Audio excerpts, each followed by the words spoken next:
Hello and welcome. Welcome to the Arts Council of Surrey Community Gallery here at the Newton Cultural Centre. My name is Wendy Mould.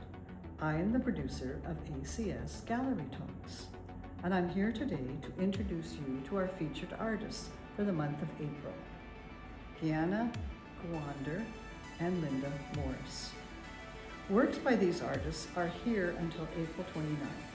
You may view their show online at theartscouncilofsurrey.ca or in person here at the gallery.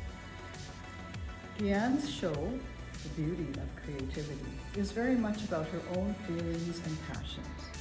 There is a sense of attachment to her paintings and her life. Gyan uses her vivid colors and love of textures to paint nature with a twist of surrealism. Linda's show, From Palette to Canvas, A World of Color, is all about her love of bright colors and nature around her. For her, painting is a spiritual experience, one she loves to become immersed in. I'm looking forward to talking with the artists and learning more about their passion. Let's go meet the artists. So hi Gyan, it's really nice to meet you today and to talk to you about your art. Yes, me too. Oh good, I'm very excited to hear about it. And this first picture, Math Wizard, this is really something. Can you tell us a bit about this picture? So about this picture, it is actually my brother in this portrait. What is all the markings there? What's that about then? My brother actually did all of these math equations on his cell. I actually collaborated with him because he said he wants to join in and also collaborate in this artwork. And he actually did all of these Pythagorean theorems and also these calculus equations on this paper. So it's really cool to see. Yes. Now, did he do that on a mirror then, or on a glass, and then so that you could get that perspective? We actually did layers, so I did teach him a little bit about the layers of art first, and he had to actually draw it on paper, but he had to find a way to balance out the pencil marks, such as having dark gradients to make it stand out more, while in the background is like much lighter, so you just get a perspective into it. Oh, right. There's a lot more to it, isn't it, than just fiddling around? Yes. So did you impress him when you did that, all that stuff you taught him? Yes, he was. At the end, the results were very good, and he was really impressed with it. Very satisfied. Oh, good. And so now what inspired you to do this? Like, why would you do this in the first place? My brother was an influential actor in my life. And also, when he was at the age of 5, he started taking interest in math, such as with the simple equations such as 1 + 1 = 2. You get all these equations in like an average grade level. Mm-hmm. But as he got into grade 2, his teachers were really impressed with him, how he was exceeding above his grade level. Mm-hmm. They was actually referred to a math challenge program. And currently, as of 2026, he is going to the National Canada Mathematics Competition. Oh, wow. So, yeah, it's really impressive. But then I just drew this portrait just to show that no matter what age, you can still develop talents, you can still develop skills, no matter what. Nobody can push you down and say, oh, you can't do this. Mm-hmm. Because if my brother, as a 10-year-old, can do math equations, anyone can do it. Yes, true. Okay, well, let's go look at your next piece of art. Oh my goodness, glamorous peacock. This is really something. Can you tell us about this picture? This picture inspired me because of my heritage and my culture.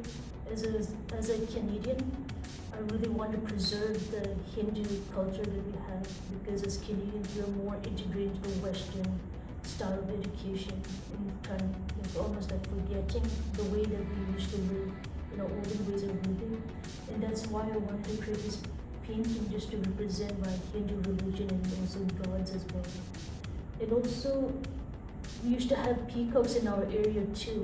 It would remind me of these peacocks walking around, especially in my yard. And we would get the peacock feathers and I would put it in my religious room in prayer to the gods. So yeah, this is really, it's within my culture. Right. Oh, neat. So it's, I guess it's sort of, and is there anything unusual? Well, there is something unusual about your process. Maybe you could tell us a little bit about that. As in most of my artworks, I really like to put emphasis on the eyes, especially around this area. You can see there's lots of lighting and encapsulated with the pupils. And I like to work with the eyes, but on a physiological sense, lots of human beings are really attracted to the eyes because they have a sense of communication. It's a visual way of communicating, even if you're not saying anything. So that's why I started off with the eye, and after that I work with the textures. And I love working with textures because they're fun to work with, and also it's actually quite cool to see the flowers as well, having lots of textures as well. I use the brush strokes, just one stroke at a time, just to get different variations and perspectives of the flowers as well. Oh, neat, very neat. Very interesting too, yes, and that eye certainly grabs you even from me standing over here. Okay, this is kind of neat. Let's go see your next picture. Well, this is quite a different picture from the other two. This is Tranquil Forest. Tell us about this picture. This artwork is part of a free painting series that I did in class. The assignment was about showcasing a subject within a fantasy world. So this is not from an actual image or background that I took online. Rather than I just agglomerated lots of pictures to make it so realistic in fantasy environment at the same time. And my brother is just as a Beethoven because he loves piano, and he also has a great interest in Beethoven music as well. And he loves the environment at the same time. So I decided that I can paint my brother in the nature, in a fantasy world with butterflies and trees and flowers growing everywhere. And at the same time showcasing his love through this Beethoven outfit that he's wearing. Very neat, yes. Isn't that interesting? And of course, many musicians are very attracted to mathematics as well. There's quite a link there, so it's not surprising that he would like that. And also, as a metamorphical sense, through this artwork, I wanted to showcase that the trees and the nature, they're all connected to the land and water and the habitats. And also my brother, as part of being in my life, he also represents the roots because from a very young age till now, we have grown a strong bond which represents our roots and the connectedness of our relationship over time. And I hope it grows stronger over time, such as this nature. So now tell me, where is your art going from here? What is your plans with your art career? I plan to major in geography, finance, and history. So then, with all of my artworks and incorporating the environmental and historical aspects into my paintings, such as bringing the Renaissance aspects into it, I really want to showcase the creativity and show the different ways that I can paint to my class when I become an art high school teacher. Right. Well, that sounds like pretty exciting classes too. Yes, for sure. Well, it was really nice to meet you today and to talk to you about your art. I found that really interesting. Thank you. Yes, thank you. Good afternoon, Linda. I'm really pleased to chat with you today. I've certainly seen your art all over the place, and I know you're busy, and especially in the Surrey community. And so, yeah, it's nice to chat with you. It's nice to see you again, Wendy. You have interviewed me once before. You might not remember. Oh, yes, for one of the shows. For the bear, I won the Just Pets. Yes, Just Pets. That's right. So, but now I get to see a whole selection of your work here in the gallery. And so let's have a look at your first picture that we were going to talk about, the Servley Castle Gardens. And what inspired you to do that picture? The area, this is in the UK, is so beautiful around that castle that I spent, I think, 2 or 3 hours just wandering along the garden walls because they were just loaded with beautiful flowers. I love flowers. I love nature. I love color. So I was inspired by all those things as we were walking, and took tons of photos, of course. And yeah. And this is just one of them, eh? Yep. Well, that's kind of neat. Yes, and yet you don't use do you do close-up of flowers? I've noticed most of them, the flowers are just part of your landscape. Are you? Most of them, yeah, they're mostly in the background, kind of, or off in the distance. I have done close-up, so I've done still life. Yeah. I prefer them in a landscape, though, Right. rather than a still life. Yeah. Yeah, isn't it interesting how, different people that love flowers, want to paint them in different ways? Yes. Rather than the close-up, the more part of the community and part of and you're right, just the beauty of what we see, isn't it? Exactly.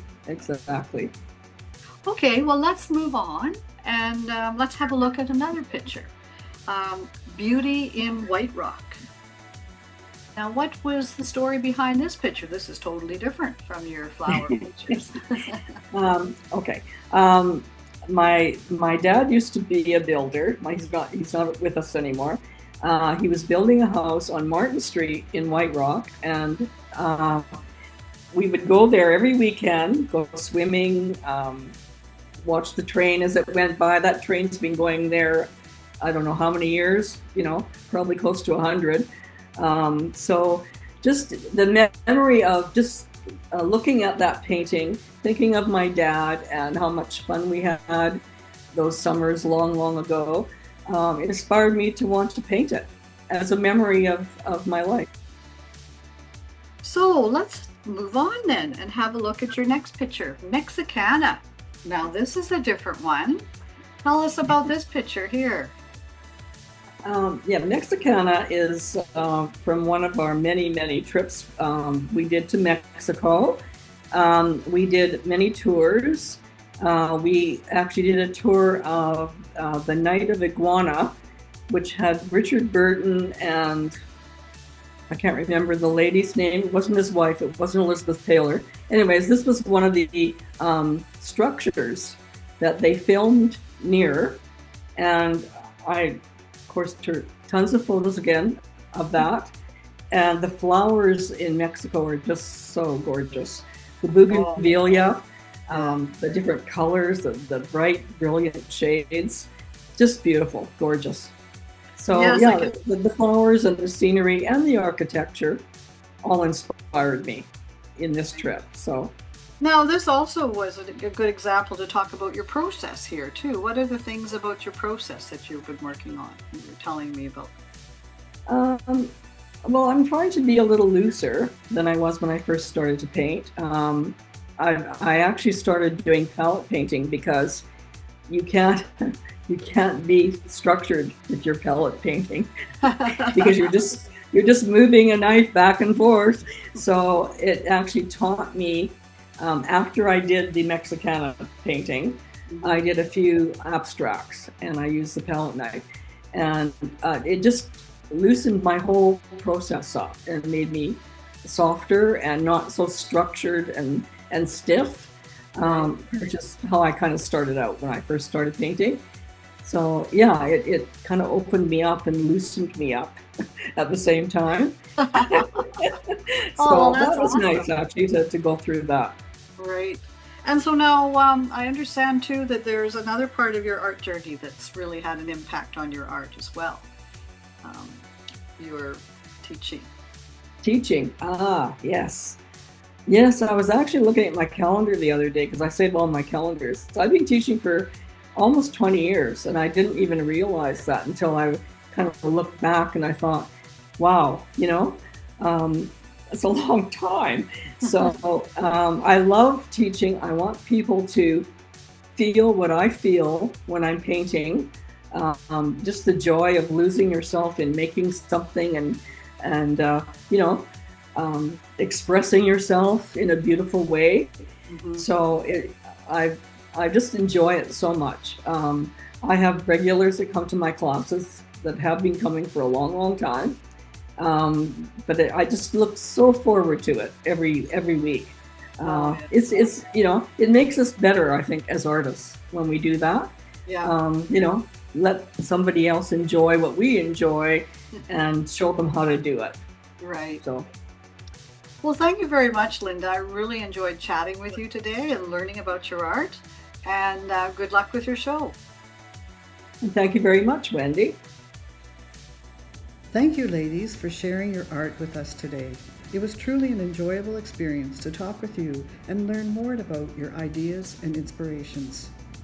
Gyan's show, The Beauty of Creativity, and Linda's show, From Palette to Canvas, A World of Color, can be seen here at the Newton Cultural Center until April 29th, 2026, or online at theartscouncilofsurrey.ca.